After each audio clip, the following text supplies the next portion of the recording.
Այսօր սիրով ներկայացնում ենք Պանացեան, բրենդ, որն արդեն շուրջ 30 տարի առաջարկում է առողջարար եւ բնական կաթնամթերք, հասանելի դարձնելով այն բոլորին։ Բոլոր մթերքները պատրաստված են բարձրորակ, անարատ կաթից խիստ վերահսկվող պայմաններում, առանց որևիցե արհեստական հավելումների։ Այդ է պատճառը, որ Պանացեան արժանացել է մեծ վստահության հայկական ընտանիքների կողմից։ Պանացեա։ Սեր առաջին գթալից։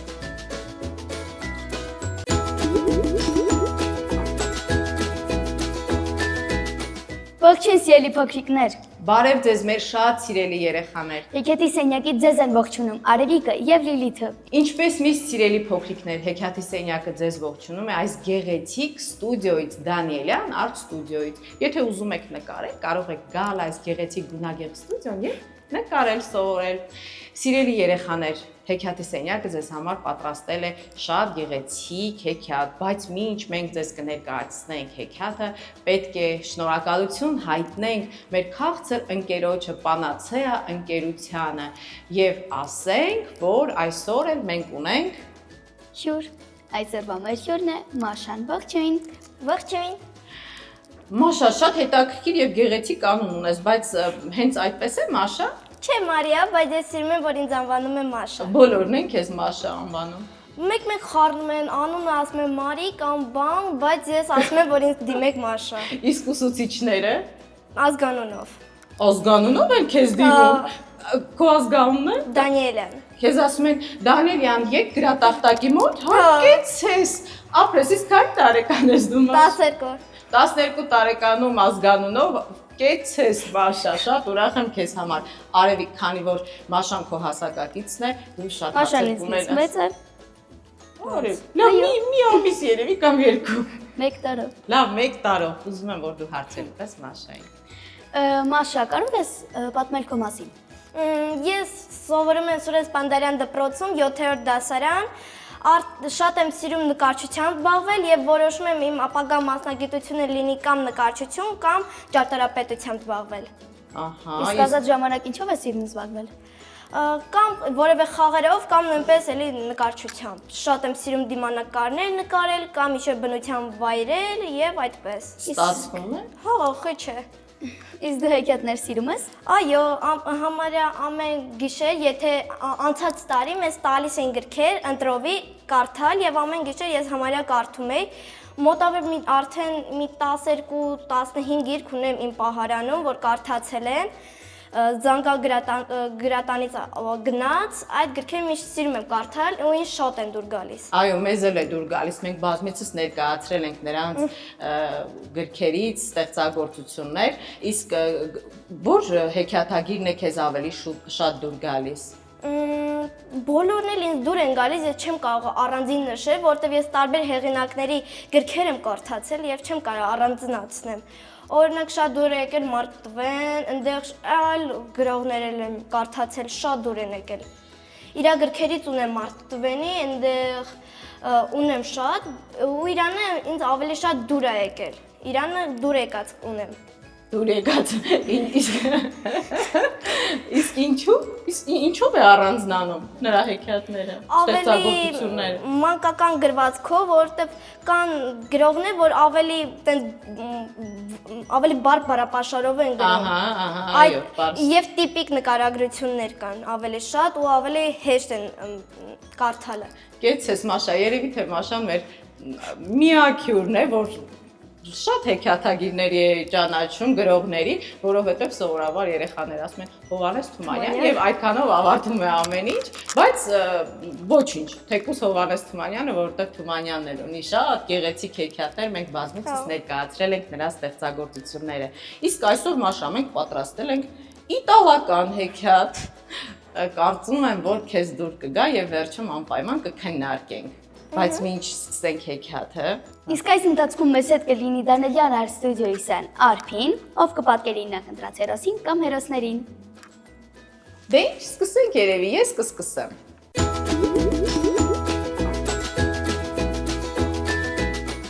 Ինչն է ավելի կարևոր։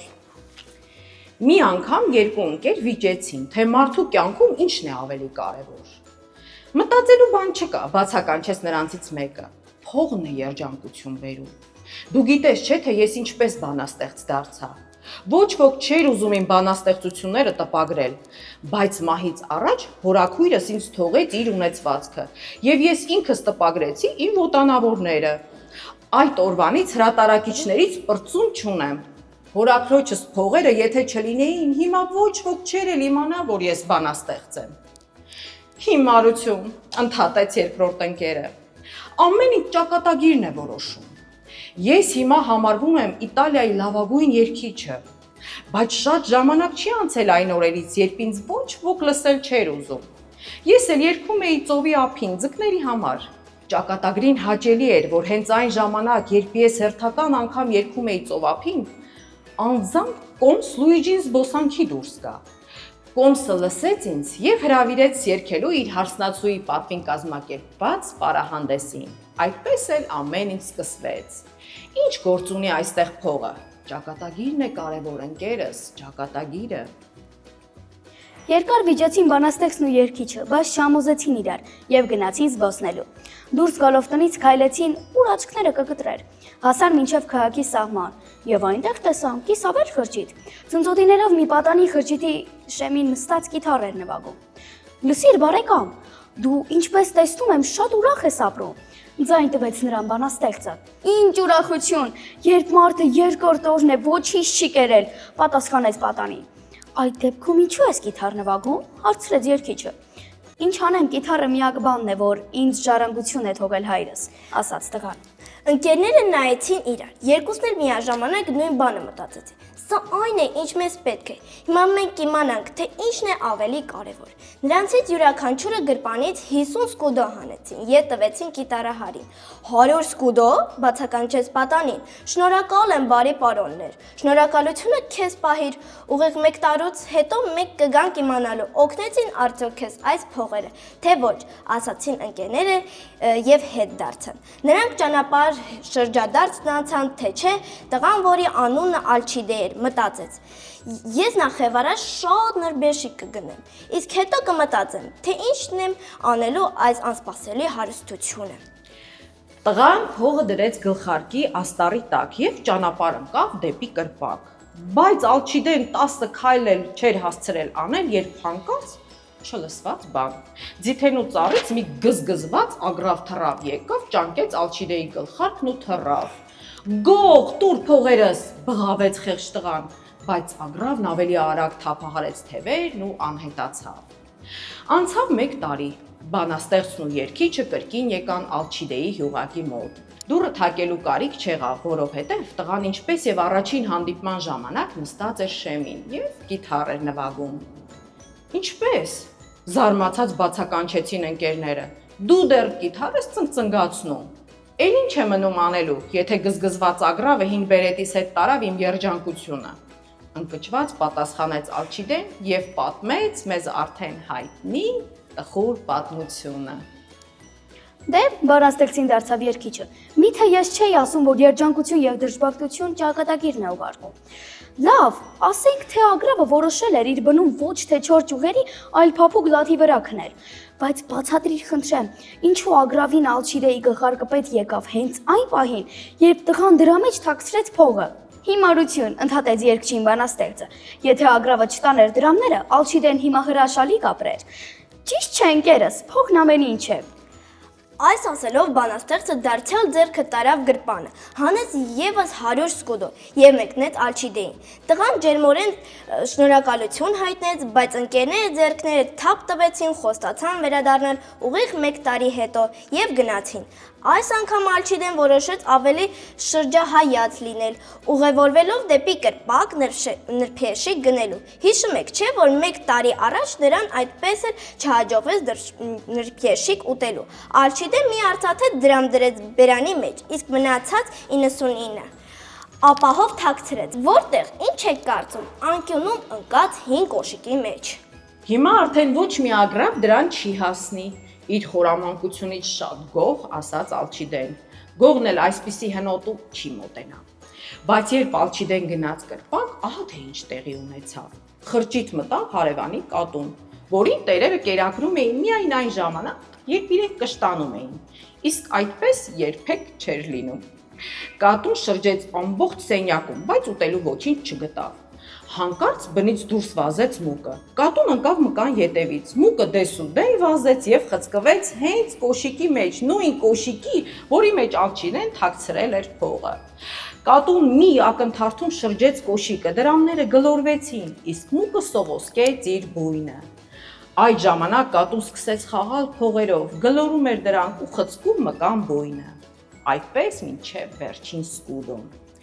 Երբ Ալչիդեն կրպակից վերադարձավ, պարզեց, որ ինքն այժմ հարուստ չէ, քան երեկ էր։ Փողն անհետացել էր։ Լավ էր գոնե այս անգամ նրան հաջողվել էր նրբ երշիկ ուտել։ Ահա թե ինչու զարմանալի չէ, որ երբ 1 տարի հետո երգիչն ու բանաստեղծը կրկին եկան այստեղ, Ալչիդեն հին հյուղակի շեմին նստած դարձյալ գիտար էր նվագում։ Դե բացական չէ բանաստեղծը, սա արդեն բանի նման չէ, գուցե այս անգամ էլ մեզ հավատացնես, որ 100 սկուդոն մկներն են տարել։ Ավաղ, բարի պարոններ, հոգոց հանեց Ալչիդեն, ես ձեզ ոչինչ էլ չեմ կարողանա ասել, որովհետև ինքս էլ չգիտեմ, թե ուր կորան փողերը։ Հիմա գոնե համոզվեցիր, որ ամեն ինչ ճակատագիրն է որոշում, ասաց երգիչ բանաստեղծի։ Հակառակը, պատասխանեց բանաստեղծն, ավելի համոզվեցի, որ միայն փողն է մարդուն երջանիկ դարձնում։ Բայց իմ ճշմարտությունն ավելի ապացուցելն այլևս չեմ փորձի։ Դա շատ թանկ է նստում ինձ վրա։ Հիմա էլ դու ապացուցիր։ Փորձեմ, ասաց երգիչը։ Նա փորփրեց գրպանն ու այնտեղից մի փոքրիկ կապարե գնդիկ հանեց։ Ճիշտ ասած, երգիչն ինքն էլ չէր հիշում, թե դա ինչ գնդիկ էր եւ ինչպես էր հայտնվել իր գրպանում։ Վերցրու խեղճ տղա, ասաց երգիչը, գնդիկն Ալչիդեին մեկնելով։ Գուցե սա քեզ փողից առավել պետք կգա։ Ընկերները հրաժեշտ տվեցին ու գնացին։ Գնդիկը երկար ժամանակ մնացել էր երգչի գրպանում, բայց շատ ավելի երկար մնաց Ալչիդեի գրպանում։ Գնդիկի մասին պատանին հիշեց միայն այն ժամանակ, երբ փորը քաղցից լրիվ սմքեց։ Նույնիսկ թառը չէր օգնում նրան։ Ալչիդեն գնդիկը հանեց գրպանից ափի մեջ այս ու այն կողմ գլորեց ու մտածեց. Վաճառեմ սրա համար ինձ մի սալդո անգամ չեն տա, բայց եթե ինչ-որ մեկը սա սարքել է, նշանակում է ինչ-որ բանի պետք է, չէ, հանկարծ Ալչիդեն խփեց ճակատին, ոնց մինչև հիմա գլխի չէ ընկել, ախր սա գերազանց սուզագնդիկ կլինի։ Տղան կտրեց ուռենում մի ճկուն երկար ճյուղ, քորոցը կեռիկի պես ծալեց, գնդիկն էլ ավելի ամուր թելով կապեց դրան։ Մի խոսքով 1 ժամից Ալչիդեն նստած էր ծովափին եւ փորձում էր ձուկ որսալ։ Բայց ձուկը ասես նրան հակառակ չէր մոտենում խայծին։ Ալչիդեն ափին նստեց առավոտից մինչ կեսօր, ապա կեսօրից մինչ երեկո։ Մեկ ուրիշը նրա փոխարեն ձեռքը քաշեր այդ գործից, բայց Ալչիդեն շուտ հուսահատվողներից չէր։ Եթե որևէ բան էր նախաձեռնում, գործը մինչև ավարտին էր հասցնում։ Նա որոշեց ձկներից ավելի համառ լինել եւ կարողացավ։ Մայրամուտի ժամանակ ձկներն սկսեցին մոտենալ խայծին։ Պատանի ձկնորսը հազիվ էր հասցնում ձուկը հանել ջրից եւ կարթը նորից ջուրը նետել։ Այդ գիշեր Ալչիդեն շատ համով ձկնապուր կերավ։ Ձուկն այնքան շատ էր, որ վաղ առավոտյան տղան որսի կեսը վաճառեց շուկայում։ Հետո կրկին վազեց ծովափ եւ սկսվեց։ Կարթը բռնած օրերով նստում էր ծովափին։ Կես տարի անց նա մի ուրկան ձեռք բերեց, եւս կես տարի անց մի նավակ ու դարձավ իսկական ձկնորս։ Իսկ բանաստեղծն ու երգիչը ինչ պատահեց նրանց։ Օ, նրանք այնքան զբաղված էին, որ մոռացել էին այն աղքատ գիթառահարին։ Երկուսն էլ մեկնեցին հեռավոր ճամփորդության։ Մեկը արևելք, մյուսը արևմուտք։ 5 տարի անց նրանք հանդիպեցին հայրենի քաղաքում։ Հիշեցին Ալչիդեին եւ որոշեցին այցելել նրան։ Եկան նույն տեղը, որտեղ հանդիպել էին տղային։ Նայում էին, խրճիթը չկար։ Փոխարենը մի սիրուն տնակ էր։ Տնակի մոտ 2 երեխա էին խաղում։ Իսկ երեխաներին ժպտում էր շեմի մոտ կանգնած ջահել տանտիրուհին։ Ընկերները մոտեցան եւ հարցրեցին կնոջը. Դուք գիտեք, թե հիմա որտեղ է ապրում գիտարահար Ալչիդեն։ Ինչպես չէ, գիտեմ, պատասխանեց կինը։ Շրջվեց եւ կանչեց. ամուսնյակ, 2 հանգարժան պարոն քեզ են հարցնում։ Կնոջ կանչի վրա տնից դուրս եկան նրա ամուսինը Ալչիդեն։ Սկսվեց հարցուփորձը։ Նստեցին շեմի մոտ եւ Ալչիդեն հերթով պատմեց այն, ինչ դուք արդեն գիտեք։ Դա չենք պատմի, իսկ ինչը դեռ չգիտեք, հիմա լսեք։ Այդպես թանկագին պարոններ, ես նավակ եւ մի լավ ուրկան գնացի ու դարձա ձկնորս։ Հետո ինձ դուր եկավ Ջովաննան, ես էլ նրան։ Այդ գործում խոստովանում եմ, ինձ օգնեց գիթառս։ 3 ամիս չանցած մենք ամուսնացանք։ Դե ջահել կնոջ ավերակ խրճիթը չէր սազում։ Որոշեցինք այս նույն տեղում տնակ կառուցել։ Քանդեցինք հին խրճիթը։ Հիմա թանկագին պարոններ, ուշադիր լսեք, սա ձեզ էլ է վերաբերվում։ Քանդեցինք հին ծխնելույզի մեջ ագրավի մի լքված բույն կար, բնում իմ գլխարկը։ Գլխարկի մեջ 100 սկուդը։ Ես շատ ուրախ եմ, որ վերջապես հին պարսկսել կվերադարձնեմ։ Ալչիդեն վազեց ներս, բերեց քրքրված բերետը, որի մեջ զնգզնգում էին դրամները։ Նա բանաստեղծին եւ երգչին 50-ական սկուդո տվեց եւ շարունակեց պատմությունը։ Սա դեռ ամենը չէ։ Հենց խրճիթի հատակը քանդեցինք, անկյունում մկան բնում 99 սկուդո գտանք։ 100-րդը ես այն ժամանակ ծախսել էի նրբ երշիկի համար։ Հիմա այդ պակասող դրամը դրել եմ տեղը։ Ջովաննան մտավ տուն եւ բերեց գեղեցիկ կապված քսակը, մեջը 100 սկուդո։ Ալչիդեն այն տվեց բանաստեղծին։ Իսկ գնդիկը ես կպահեմ որպես հիշատակ, ասեց Ալչիդեն։ Այսպիսով Ալչիդեն ավարտեց իր պատմությունը, իսկ ընկերների միջև բորբոքվեց նույն վեճը։ Ճակատագիր գոռում էր երգիչը, փող ավելի բարձր գոռում էր բանաստեղծը։ Կրկին հիշեցին թե հորաքրոջ ժառանգությունը, թե կոմս Լուիջիի պատահական զբոսանքը նավակով։ Ալչիդեն, որ ուշադիր լսում էր նրանց, վերջապես միջամտեց։ Թույլ տվեք ես էլ իմ խոսքն ասեմ։ Փողը փող, ճակատագիրը ճակատագիր, բայց հավատացեք ինձ, որ գլխավորն աշխատանքն ու համառությունն են։ Գուցե հորաքրոջ ժառանգությունը իսկապես օգնել է ձեզ, պարոն բանաստեղծ, բայց չէ որ դուք երկար տարիներ աղքատ էիք ու չճանաչված եւ շարունակում էիք գրել։ Ձեզ, պարոն երգիչ, հրճակ բերեց կոմս Լուիջին, բայց չէ որ մինչև այն երջանիկ պահը, երբ նա ձեզ լսեց, դուք չէիք դադարում երգելուց։ Իսկ ինչ ինձ է վերաբերվում, ապա այն ամենը, ինչ ես հիմա ունեմ, իմ սեփական աշխատանքի արդյունքն է։ Բանաստեղծն ու երգիչը մի պահ լռեցին, ապա միաձայն բացականչեցին։ Աստված վկա, ճիշտ է ասում։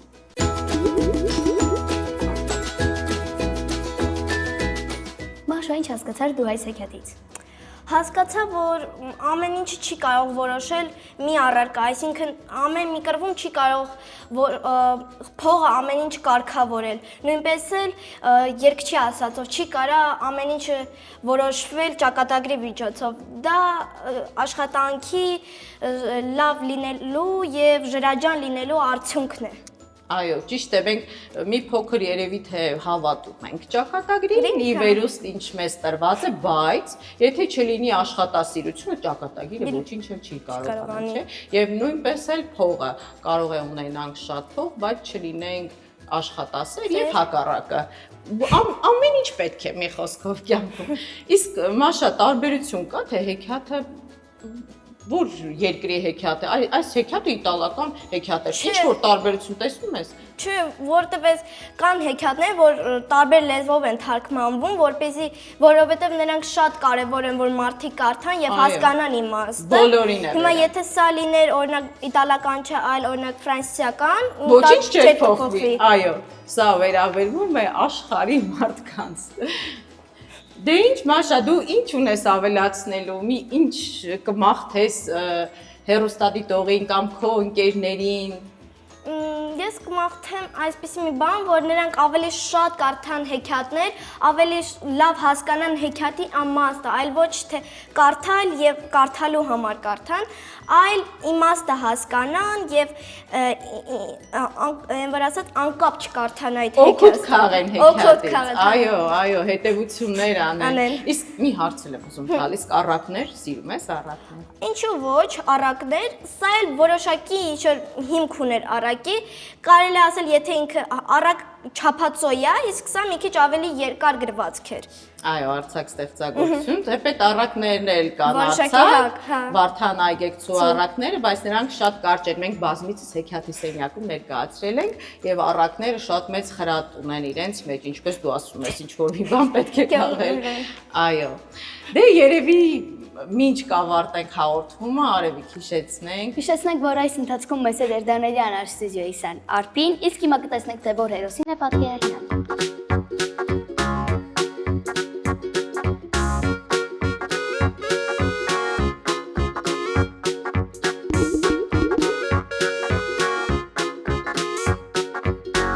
երեխաներ հրաժեշտի պահն է, բայց ինչ հրաժեշտ է։ Պետք է շնորհակալություն հայտնենք Եքիաթի սենյակի